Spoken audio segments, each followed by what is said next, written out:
Tina Mitchell here with your Money Chat. Housing market forecast. The QE Zillow Home Price Expectation Survey is a survey of the top 100 to 150 economists in the U.S. Showed some interesting forecasting on housing.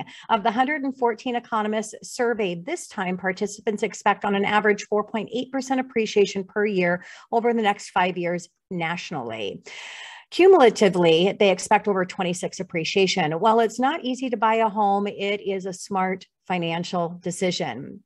Now, housing keeps on trucking. CoreLogic released their home price index report showing that home prices rose by 2.6% in April and 20.9% on a year-over-year basis, which remains stable from the March, and the matches of the highest reading in the 45-year history of the index. They anticipated that 70% of homes sold over asking price in spring. Now, CoreLogic has been missing their forecast by a large margin. Let's take a look what CoreLogic forecasted for April. They anticipated a 1.2% reading in the month, and we saw 2.6%. When you look to their report from last year at this time, they forecasted that home prices would increase 4%, and they reported prices actually rose nearly 21%. CoreLogic's forecast that home prices will appreciate 1.2% in May and 5.6% in the year moving forward, which is a slight decrease from almost 6% in the previous report and still behind most other forecasts.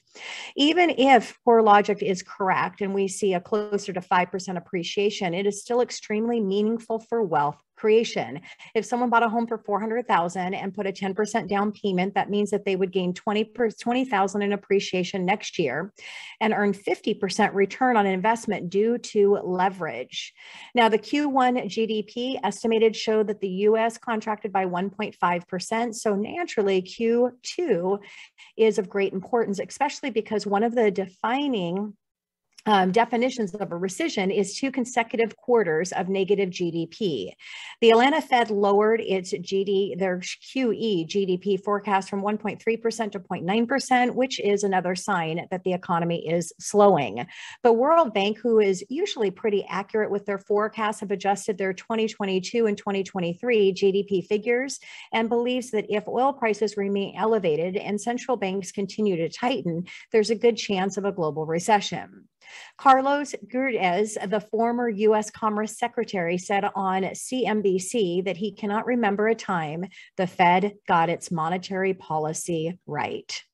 The Fed is hiking rates and, as of this month, reducing their balance sheet. The Fed waited too long to act, and now they are at risk of sending us into a recession. But it's not just the Fed that got it wrong. During the congressional hearing on Capitol Hill, Yellen conceded that both she and the Federal Reserve Chairman, Jerome Powell, could have used a better word than transitory when previously describing the inflation pressures in the U.S. is facing. When asked if the administrative stimulus has added to the inflation problem, she ignored the question, but did remember that she was the biggest cheerleader for the almost $2 trillion American Rescue Plan. This combined of bad fiscal and monetary policy is the main reason the U.S. is in the position that it is today. But as a reminder, real estate historically favors well in a recession and definitely inflation. Tina Mitchell, and that is your Money Chat.